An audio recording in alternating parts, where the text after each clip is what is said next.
La aplicación de los mandatos de la consulta popular de mayo de 2011 dependen de la Asamblea no únicamente como función legislativa, sino también como órgano fiscalizador del Consejo de la Judicatura. Es nuestro invitado el asambleísta Mauro Andino, presidente de la Comisión de Justicia y Estructura del Estado. Doctor Andino, muy buenos días. Bienvenido a Contacto Directo. Gracias, Alfredo. Buenos días. Un gusto poder compartir en esta mañana.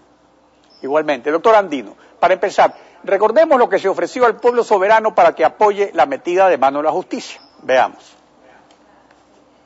Dirán que queremos meter mano en las cortes. Sí, queremos meter mano para bien del pueblo ecuatoriano. Todos ustedes sean veedores y digan si estoy poniendo algún juez por mi conveniencia, por compromisos políticos, etcétera. Confíen en su gobierno, compatriotas. ¿Saben lo que vamos a hacer? En la consulta popular también preguntará al pueblo ecuatoriano si quieren que el gobierno, con la veeduría de un organismo internacional, reestructure las cortes del país, reestructure el sistema de justicia. El coordinador de la Veeduría Internacional, Baltasar Garzón, presentó el viernes el informe preliminar de la veeduría, y en este se dice que la veeduría entró en funciones en marzo, que él tomó posesión de su cargo a fines de enero, y resulta que la Corte Nacional de Justicia se posesionó el 26 de enero, es decir, que no hubo veeduría para la selección de los jueces de la Corte Nacional de Justicia, tal como dispone el artículo 183 de la Constitución. Asambleísta, esta situación plantea un problema. ¿Quién debe responder por esto? ¿El proponente de la consulta, el Consejo de la Judicatura Transitorio, el Consejo de Participación Ciudadana, o simplemente quedará como un hecho consumado como en los viejos tiempos de la partidocracia? Bueno, yo considero que al existir una veeduría, esa veeduría hay que respetarse.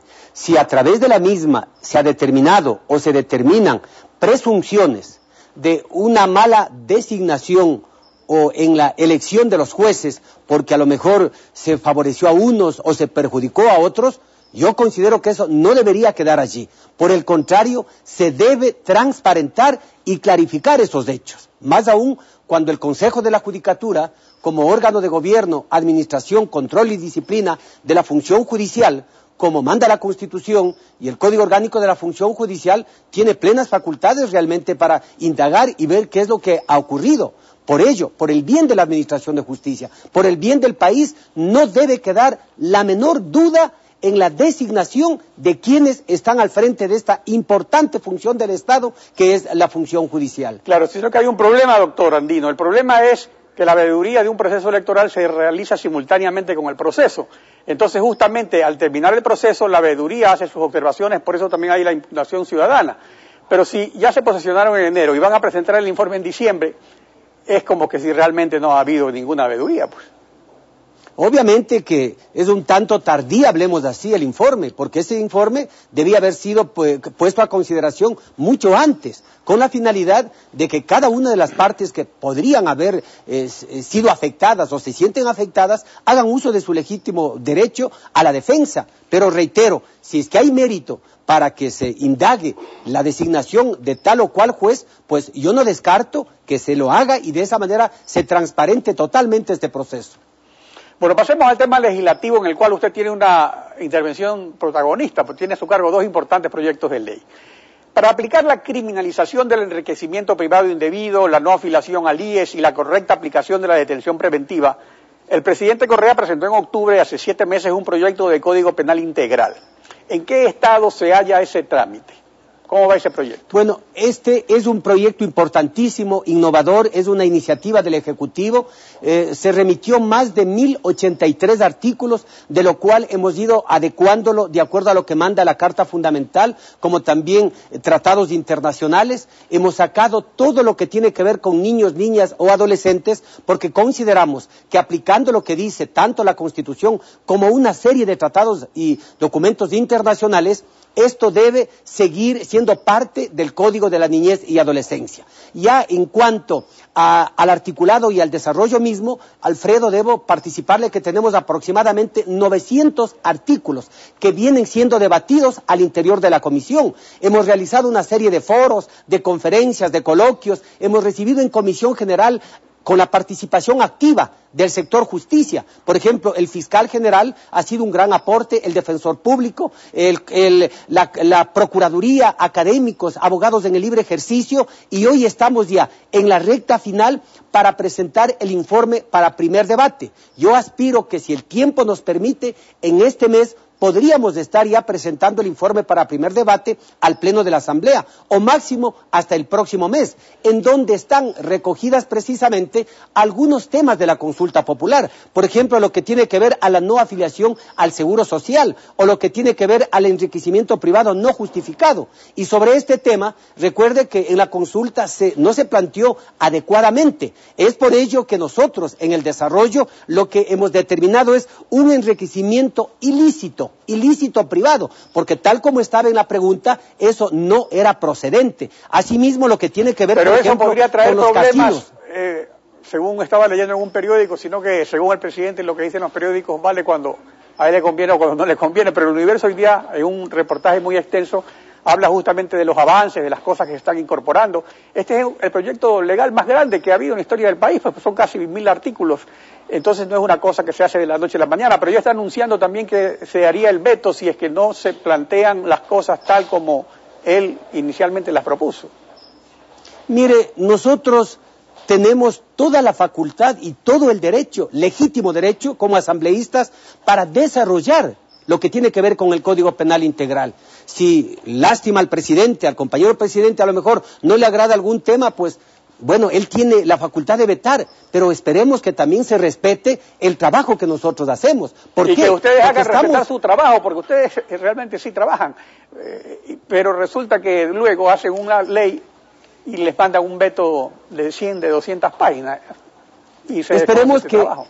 Alfredo, esperemos que esto no ocurra, porque realmente este proyecto es un proyecto de gran necesidad, no es un proyecto político, es un proyecto técnico, sujeto al orden constitucional e internacional, para combatir al crimen organizado, para combatir al narcotráfico, para combatir la trata de personas, o para combatir a aquellos que utilizan a niños, niñas y adolescentes. Pero también queremos medidas preventivas, como por ejemplo los agentes encubiertos. ¿Para qué? Para que se pueda perseguir a los grandes capos de la mafia, o igual la entrega vigilada. Pero tampoco podemos nosotros olvidarnos de la rehabilitación social para poder reinsertarles precisamente a los ciudadanos que han sido sentenciados o condenados por el quebrantamiento de la ley. Por ello yo aspiro que este Código Penal Integral venga en gran medida a dar mayor seguridad, a evitar la impunidad e imponer las sanciones que se merecen a aquellos que violentan el ordenamiento legal. En efecto, esa es una ley muy importante y está justificado el tiempo que se estén tomando para debatirla bien. Pero en la práctica resulta que parece que habría una sola prioridad, pues lo único que ha avanzado tiene que ver con los medios de comunicación privados, que no dependen del gobierno. Así se incluyó en las disposiciones generales de la ley antimonopolios, aunque nada tiene que ver con monopolios, la prohibición de tener otros negocios a los accionistas de medios de comunicación. Y el único proyecto de ley que ya está listo para votación es el de comunicación. Ahora, el mandato de la consulta era muy específico sobre esta ley, porque decía regular la difusión de contenidos de televisión, radio y publicaciones de prensa que contengan mensajes de violencia explícitamente sexuales o discriminatorios. Su proyecto va más allá. Entonces, ¿por qué en cuanto a este mandato específico no se respeta el preciso mandato popular? Bueno, ahí discrepo con mucho respeto, Alfredo, pero no es así. Lo que hemos hecho es desarrollar precisamente lo que el pueblo ecuatoriano se pronunció, y hemos desarrollado los derechos de la comunicación establecidos no solo en nuestra Carta Fundamental, sino fundamentalmente en la Convención Interamericana de Derechos Humanos. Está listo para votación, y lo gran logro que se ha hecho es que sea la votación artículo por artículo, porque de esa manera ya no va a haber el pretexto, Alfredo, para que algunos digan no quiero votar en paquete porque este proyecto no me agrada. Hoy hay la facultad, la facilidad para votar artículo por artículo. Claro, pero eso del artículo por artículo es muy una serie de derechos. Porque hay un artículo que ese es el que realmente tiene un problema. Porque la otra parte del mandato de la consulta que leí hace un momento es que esta ley establezca criterios de responsabilidad ulterior de los comunicadores o medios emisores. Esa es la otra parte. Pero estos criterios de responsabilidad ulterior no deben transgredir los límites de la Convención Americana de Derechos Humanos que prevalece sobre la Constitución según el mandato soberano del referéndum que aprobó la Constitución. Y el proyecto sí traspasa este límite cuando establece unos principios deontológicos que son una serie de directrices y a la vez un sistema de sanciones que constituyen en la práctica una suerte de censura previa. Entonces, ese realmente es el tema conflictivo. ¿Qué legitimidad puede tener una ley que realmente no está respetando la Convención pese a que se dice que se quiere respetar la Convención? Probablemente antes de que sometimos nosotros el texto a votación, hace un par de semanas, a lo mejor habían algunos artículos que no estaban claros, que no estaban precisos, pero se los ha depurado, se los ha mejorado sustancialmente. Y es por ello que hoy, mire, yo ya no he escuchado casi críticas de la oposición o de algunos actores políticos sobre el proyecto mismo. Lo que hoy se preocupan es por un posible veto. No va a haber censura previa de manera alguna, Alfredo, más aún cuando en el proyecto de Código Integral Penal, por ejemplo en el artículo 146, estamos señalando restricción a la libertad de expresión. La persona que por medios arbitrarios o violentos coartar el derecho a la libertad de expresión será sancionado con pena privativa de libertad de 1 año a 3 años. Mire, en el Código Integral Penal si eso lo hace, por ejemplo, el jefe del Estado, para garantizar este derecho. Si no se lo puede enjuiciar. No, aquí la ley es para todos. La ley es para todos. Recuerde usted como abogado, Alfredo, que de acuerdo a la Constitución todos somos iguales ante la ley. Cualquier ciudadano, sea el presidente, el vicepresidente, un asambleísta, cualquier ciudadano funcionario, claro, bueno, si quebranta la ley tiene que responder ante la ley. Eso es lo que dice la ley, cuya aplicación está en manos de los jueces y ese ya es otro problema. Usted cumple su labor como legislador. Asambleísta, gracias por acompañarnos hoy en Contacto. A usted, gracias.